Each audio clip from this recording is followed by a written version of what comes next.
an interactive session sharing their views and their thoughts on energizing India and what is the road ahead. And with that, I hand it over to our moderator, Sri Vinayak Chatterjee, to take on from here onwards till... Thank you. This is a tough role, but I suspect this is as good as it gets because I understand the Honourable Minister is on his way. So I suppose instead of chatting around individually, we might as well chat around collectively. So we're missing some guests here. Where's Gurdeep and they're around? Okay. So, you know, since we've got about 15 minutes to ourselves, and I'm sure all of you are broadly here in a sense to hear the minister and to felicitate the launch of the portal today. The topic that has been selected is a phrase used by Shri Piyush Goyal himself, which is very, very challenging in my view, very challenging both technically and politically, economically and bureaucratically, which is one nation, one grid, one price. And if I can stick to that topic of the day, which I'm sure the minister will also pick up because that's the title for the briefing given to him, I'm going to ask some of the panelists to, in some senses, think about this, and in your own way, maybe you want to come in, and I'm going to, Ratin, you're the grid specialist and the distribution transmission specialist. I'm actually going to start with you and say, one nation, one grid, one price. What do you think are the key obstacles and what would be your suggestions, in a sense, to the government, to the powers that be, to attack certain areas on priority to achieve this objective? I'll just pass on the same question to the rest of you, saying, one nation, one grid, one price. What are your thoughts? What are your feelings? What are your suggestions? What are your, any other thoughts? Thank you, Vinayak. Well, I don't think I can speak more than what Mr. Chai is here. I mean, all the gurus of people who built the grid. Mr. RPC is also in the audience. So I would say technically, India has done a great job over the last 2 decades by building a grid which is unparalleled in the world. This is today the largest single frequency grid with highest amount of generation, that is over 300 gigawatt.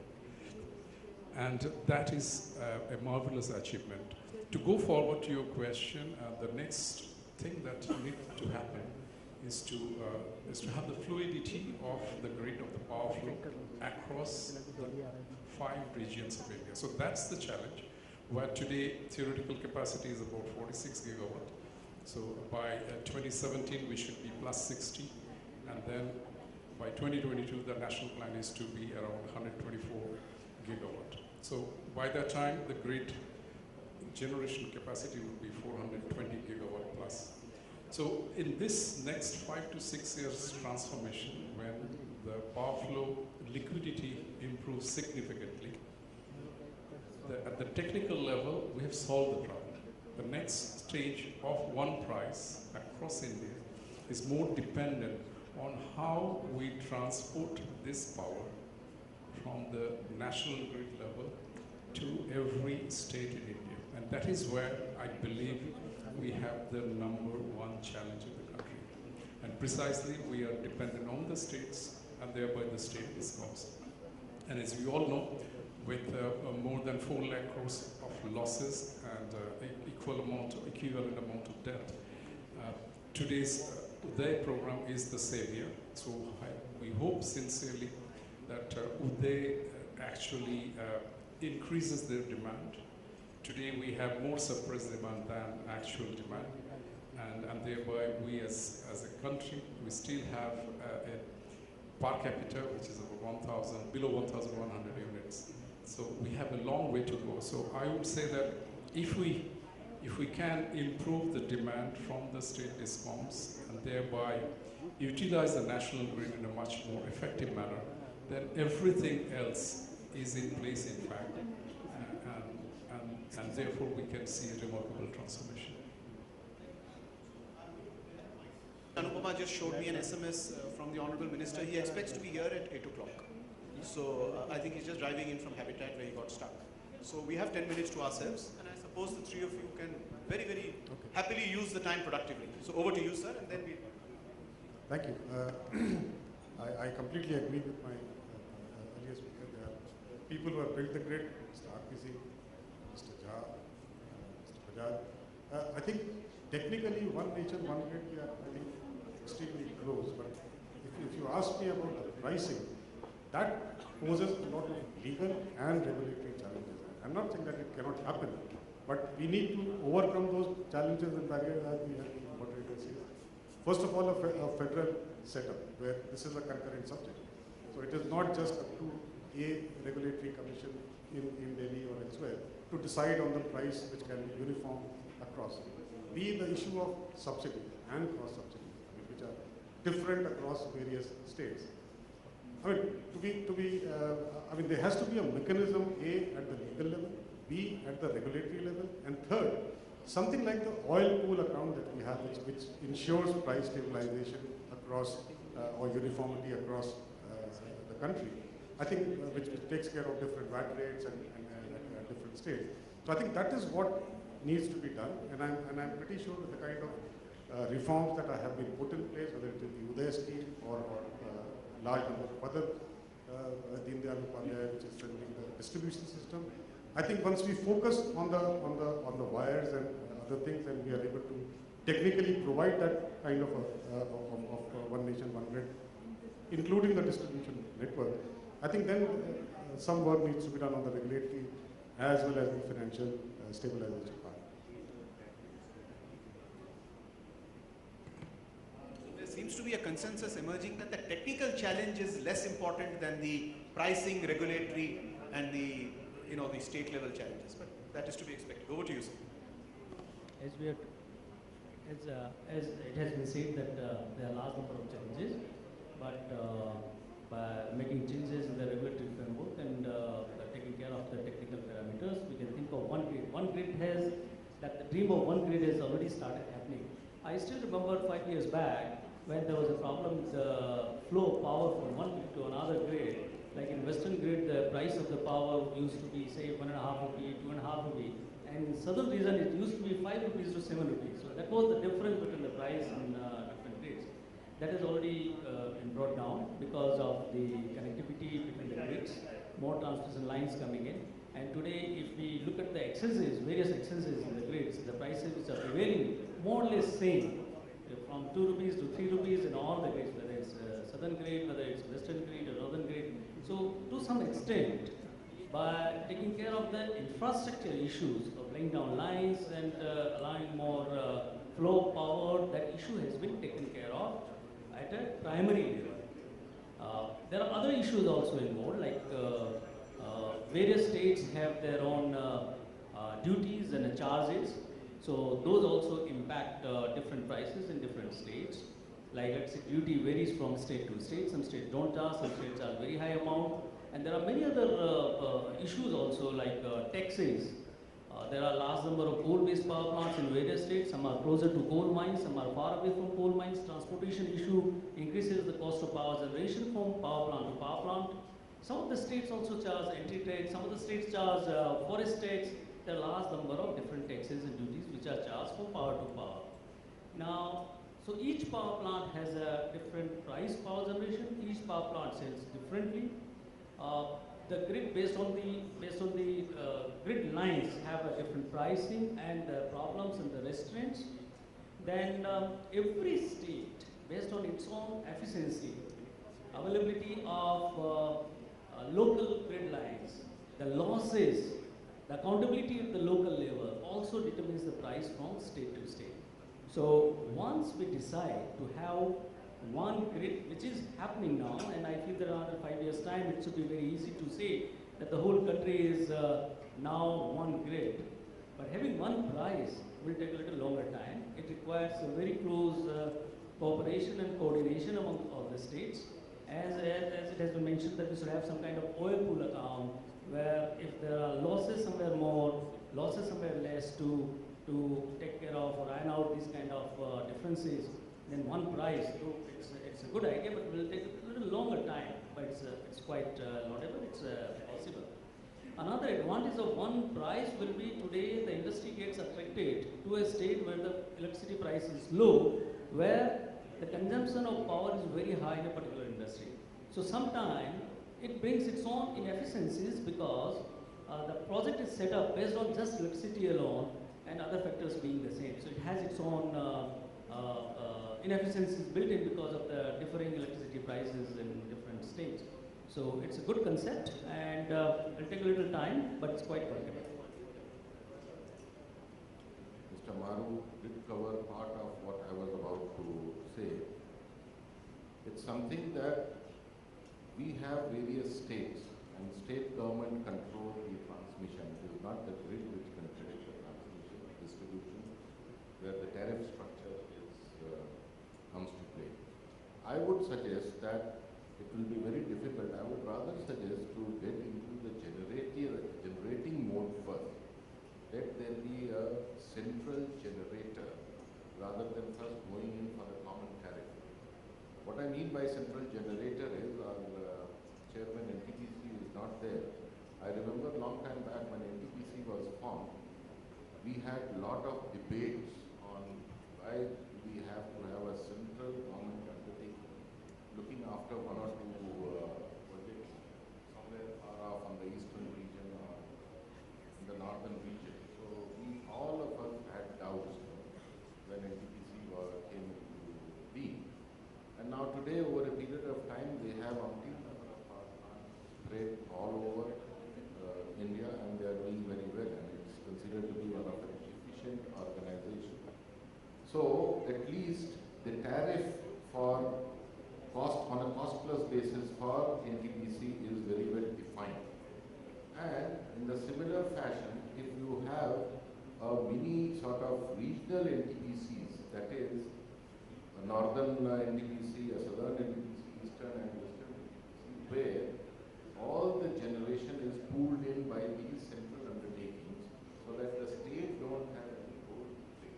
And then the power grid can have a complete grid connectivity in the similar fashion. Then you have control over tariff. If not, it's all I feel. It's a very good talk, very good discussion. We can't even have the federal structure translated into states. And I want to question as to how will the states follow the tariff or structure or duties and taxes, whatever is laid down. They have their own way of operation where neither the center nor anyone is there to intervene. First step, if we are successful, it can be divided into two parts. 660 megawatts or supercritical or new power plants can be given in the central sector, taken out from the state sector. There has to be a consensus. Then the other plants also, because state governments don't have that much funds to put up new power plants, and let the central sector, let it be a central subject of power generation. And there comes parallelly the distribution part of it. I'm not talking on the tariff where the state level distribution is required, I'm talking the grid distribution. Second could be a regional concept on north, south, east, west, the grid distribution. So we will have a long way to cover, and I'm sure that if we go step by step, it can happen. If not, I doubt very much anyone will be there to follow instructions as to this is what the structure which needs to be followed. We all know as to what is happening politically in the country. So same thing, goes down into the power sector also. The state government, the electricity board, the power utility, the state, totally free to decide whatever they want to do. You had the concept of one nation, one grid, one price. It's certainly conceptually very attractive, and all the speakers have spoken about, I suppose, an ultimate desire to have it, but attacking it from different angles. I think Mr. Roy has attacked it from first focusing on a central generator. Others have attacked it from the point of view of regulation and pricing. And let me just add my 2 pennies worth to saying that some of the interesting ideas that have been tossed into this bin, and I'm going to ask members of the audience to also, I mean, it's not just amongst us, I'm going to ask a few of you to also join in. There is an idea floating around which will certainly require a constitutional amendment, an amendment to the Electricity Act also, to taking on Mr. Roy's point when he talked about regions, to actually do away with this concept of 29 power markets. Today we have 29 states, each of which is a defined market on its own. So effectively you have fragmented the nation into 29 separate power markets, each with its own state regulator, in a situation where the nation is being built into one market by GST on the taxation front, and is being bonded as one market on GST, and you have the example of petroleum products, which you rightly mentioned, sir, as is actually a unified national market, broadly, subject to sales tax variations at state level, which will soon get eliminated with GST. So you have another source of power, which is oil-based, which is a national market, where the price is not determined by any state regulator. So you have one source of energy, which is a national market.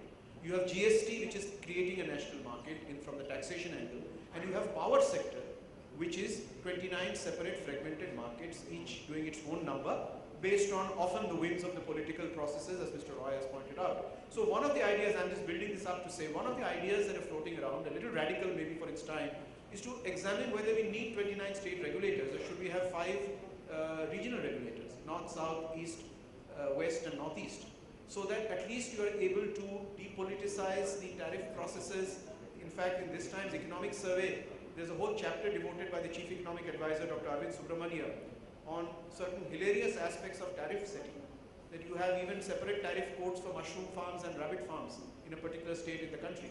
I mean, it's gone to a level where it has become Kafkaesque or hilarious in what it is producing. So should we leave this market to be as it is, or should we start looking, if not at one regulator, which may be an ultimate reality, but at least 29, combining 29 state regulators, maybe through a constitutional amendment, into 5 regional regulators. But if I have the permission of the panel, we have some very eminent people sitting here. Bajaj sir, can I ask for your opinion on the matter?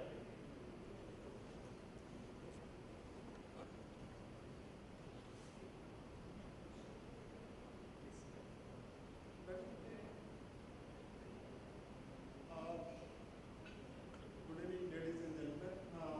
I must thank for giving me this opportunity to address on this very topical issue. I think, as I understand, one nation, one grid, one price. When we talk about it, we are talking about the price at the grid level. That is at 220 kV or 400 kV. I don't think anybody is thinking that we can have the same tariff for the consumers per se. And if that is the intent, then definitely you need very godly help to expect this to fructify. Because our structure is like this, electricity being a concurrent subject, it's very difficult to imagine that the states will forego their control over the pricing of power or the profits of power or the political economy of power. I don't think we can expect, and we, at least in the coming decades, couple of decades, you can't expect. For that, we have to build a national character. And for that, we have to think in a very different fashion. But right now, I think the mental makeup of the various states and the politicians there is driven by the vote bank. And what is, this is a very, for example, the Maharashtra total number of consumers and the total power that is sold runs into more than any other sector over there. And this is true about most of the states. Now, if we are expecting that the state governments will forego all this, I don't think this will be possible. So what is to be done is that we have to create good market. And the moment you create market, every state generator is going to see that his power is sold within or outside the state, and he can run the station at the optimum plant load factor. Immediately they come under the CRC. And CRC is already there. So if, I think Saurabh is doing such a good job, many of the power stations will have to shut down, and efficiency is the hallmark. And you will find that in the coming few years, once those power stations which are very producing electricity at a variable cost of 2 rupees or 3 rupees or 4 rupees, it doesn't make any sense for these to run. And you will have the modern plants, supercritical or ultra-supercriticals, and you will find that they will be selling electricity outside the state. And the moment they do that, they will come under the purview of Central Electricity Regulatory Commission. And once they set the tariff, that's the tariff that should be determined. Either it should be competitively decided. There is no way in which you can have one price throughout the country, to my mind. Although this is a good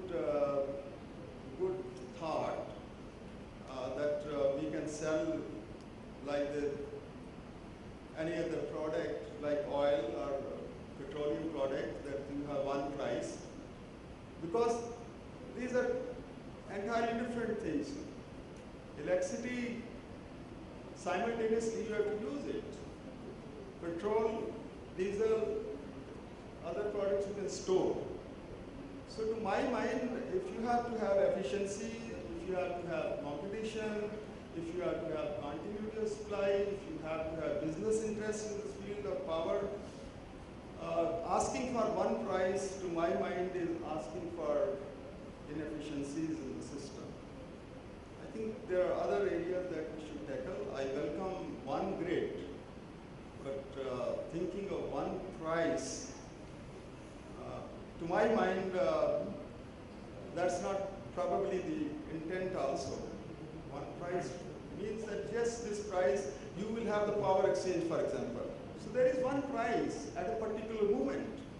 Anybody all over India can buy from that exchange. And that is happening even today.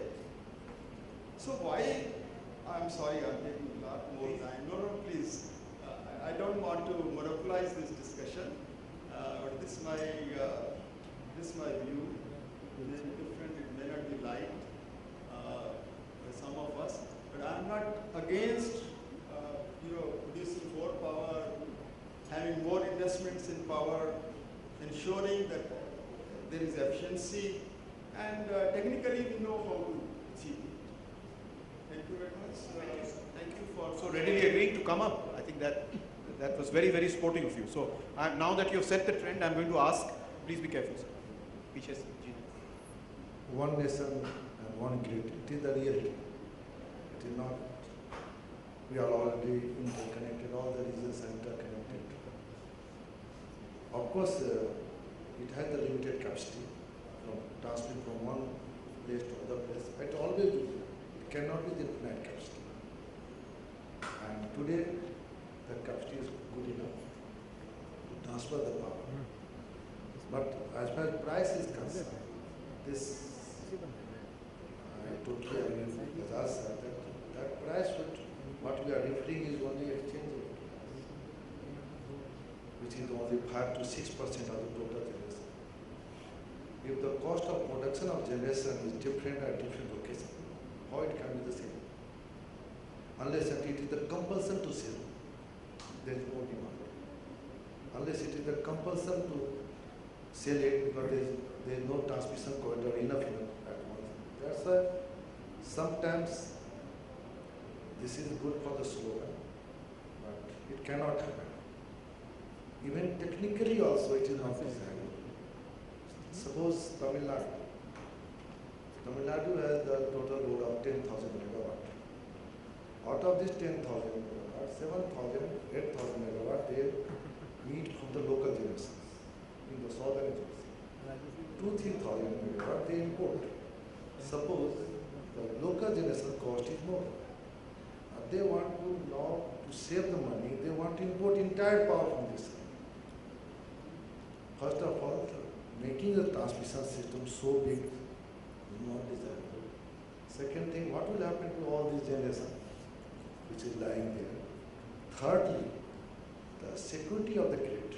If you are totally dependent on the transmission, then sometimes if some grid can, something is happening in the grid, it will collapse. That's why it is always good that we should have the combination of generation. Long distance, bit head, little bit local, and then it is the nation. That's why you are South Nation, regulator has a good role that you have to economize, you have to make the value in the local generation also. It is not that you search import all that. But that's why I don't think that it is desirable to have a same price everywhere. But in exchange rate, when power is available, lot of power is available, then it will be the same price. And transmission is coming up. Nowadays, I can't believe it that today, whenever we are making the transmission system, there are two sets of IPPs we are having. One is coming to bring the line as soon as possible.